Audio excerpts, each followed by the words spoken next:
ಸಂವಿಧಾನದ ಅಡಿಯಲ್ಲಿ ರೈತರ ಜಮೀನಿಗೆ ಬೇಕಾದಂತ ಸೂಕ್ತ ಬೆಲೆ ಏರಿಸಬೇಕಂತ ಹೇಳಿದ್ರೆ ಹೋರಾಟ ಮಾಡಿ ಬಂದರು.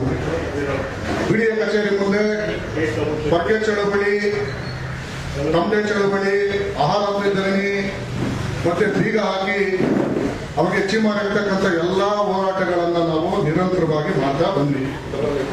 ಆದ್ರೆ ಈಗ ನಮ್ಮ ರೈತರಿಗೆ ಆಗ್ತಕ್ಕಂಥ ಅನ್ಯಾಯನ ನಾವು ಕಳಿಸ್ಲಿಕ್ಕೆ, ಪ್ರಶ್ನೆ ಮಾಡಲಿಕ್ಕೆ, ಒಂದು ಬೀದಿಯಲ್ಲಿ ನಿಂತು ಹೋರಾಟ ಮಾಡಕ್ಕೆ ಈಗ ನ್ಯಾಯಾಲಯದ ಅಡೆತಡೆ ಇರೋದ್ರಿಂದ ನಾವು ಸತತವಾಗಿ ಮಾಧ್ಯಮಗಳ ಜೊತೆಯಲ್ಲಿ ನಮ್ಮ ಕಷ್ಟಗಳನ್ನ ಹೇಳ್ಕೊಂಡು ಮಾಧ್ಯಮಗಳನ್ನ ಅವರು ಕೂಡ ಈ ಒಂದು ಸಾಮಾಜಿಕ ಕೆಲಸದಲ್ಲಿ ಕೂಡ ನಮ್ಮ ಪರವಾಗಿ ನಿಲ್ಲಬೇಕು ಅಂತ ಹೇಳಿ ನಾವು ಪತ್ರಿಕಾಗೋಷ್ಠಿಯಲ್ಲಿ ಕರೆದಿರ್ತಕ್ಕಂಥದ್ದು. ಒಂದು ವೇಳೆ ಏನು ಪೆರಿಫೆರಲ್ ವ್ಯವಸ್ಥೆಗೆ ಹೋಗ್ತಕ್ಕಂಥ 2560 ಎಕರೆ 74 ಹಳ್ಳಿಗಳ ರೈತರು ಇವತ್ತು ಎಲ್ಲ ಬೀದಿ ಪಾಲ್ ಆಗ್ತಾ ಇದ್ದಾರೆ. ಇವತ್ತು ಸರ್ಕಾರ ಕಳೆದ ತಿಂಗಳು 2025 ಹಿಂದೆ ಸರ್ಕಾರ ಏನು ಸಚಿವ ಸಂಪುಟದ ಒಂದು ಜೀವನ ನಡೆಸಿ ಏನು ಪೆರಿಫೆರಲ್ ವ್ಯವಸ್ಥೆಗೆ ಹೋಗ್ತಕ್ಕಂಥ ರೈತರಿಗೆ ಒಂದು 5 ಪರಿಹಾರ ಆಯ್ಕೆಗಳನ್ನ ಕೊಟ್ಟಿದ್ದಾರೆ. ಆದ್ರೆ ಆ ಪರಿಹಾರ ಆಯ್ಕೆಗಳು ಯಾವುದೇ ರೈತರಿಗೆ ಏನು 100ರಲ್ಲಿ 10% ರೈತರಿಗೂ ಕೂಡ ಅನುಕೂಲ ಆಗೋದಿಲ್ಲ. ಇವತ್ತು ಕೊಟ್ಟಿರ್ತಕ್ಕಂಥ ಆಯ್ಕೆಗಳು ಹೇಗಿದೆ ಅಂತಂದ್ರೆ ಎಲ್ಲ ಬಿಲ್ಡರ್ಗಳಿಗೆ, ರಿಯಲ್ ಎಸ್ಟೇಟ್ ಏಜೆನ್ಸಿಗಳಿಗೆ ಯಾರ್ಯಾರು ಹಣ ಲೂಟಿ ಮಾಡ್ತಾ ಇದ್ದಾರೆ ಅವ್ರಿಗೆ ಮಾತ್ರ ಅನುಕೂಲ ಆಗ್ತದೆ.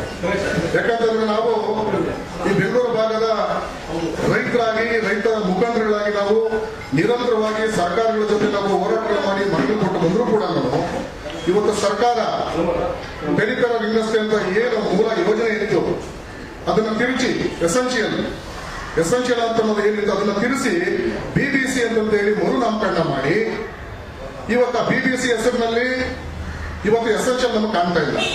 75 ಲಕ್ಷ ಅವರು ನಿಗದಿ ಮಾಡಿದ್ದಾರೆ ಬಿಡಿಯದವರು. 40% ಏನಲ್ಲಿ ರೇಷನ್ ಕೊಟ್ಟಿದ್ದಾರೆ, ಅಲ್ಲಿ 4,900 ರೂಪಾಯಿ ಅಂತ ಹೇಳಿ ಒಂದು ಅಡಿ ಫಿಕ್ಸ್ ಮಾಡಿದ್ದಾರೆ. 4,71,00,000 ಆಗುತ್ತೆ.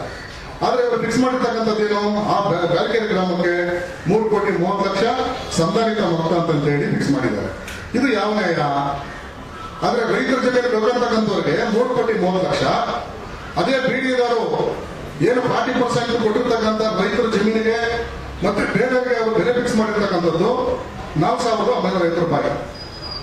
ಆದ್ರೆ ಈಗ ಅವಾರ್ಡ್ ನೋಟಿಸ್ಗಳನ್ನ ಕೊಟ್ಟು ಏನ್ ಮಾಡ್ತಾ ಇದ್ದಾರೆ, ಇವತ್ತು ಅವಾರ್ಡ್ ನೋಟಿಸ್ ನಲ್ಲಿ ಹೇಳ್ತಾ ಇದ್ದಾರೆ ಸಂಧಾನಿತ ಮೊತ್ತ ಮೀರದಂತೆ ವಸತಿ ನಿವೇಶನಗಳನ್ನ ಕೊಡ್ತೀವಿ ಅಂತ ಹೇಳಿ ಅದೊಂದು ಆಪ್ಷನ್ಸ್ ಕೊಟ್ಟಿದ್ದಾರೆ.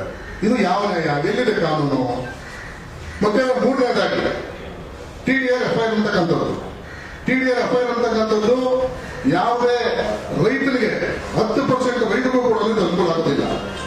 ಇವತ್ತು TDR FIR ಅಂತಕ್ಕಂಥದ್ದು ಏನು 74 ಹಳ್ಳಿಗಳ 74 ಕಿಲೋಮೀಟರ್ ಅಕ್ಕಪಕ್ಕದಲ್ಲಿ ಇರ್ತಕ್ಕಂಥ ರಿಯಲ್ ಎಸ್ಟೇಟ್ ಬಂಡವಾಳಶಾಹಿಗಳೇನಿದ್ದಾರೆ, ರಿಯಲ್ ಎಸ್ಟೇಟ್ ಏನಿದ್ದಾರೆ ಅವರಿಗೆ ಅನುಕೂಲ ಆಗ್ತಕ್ಕಂಥದ್ದು.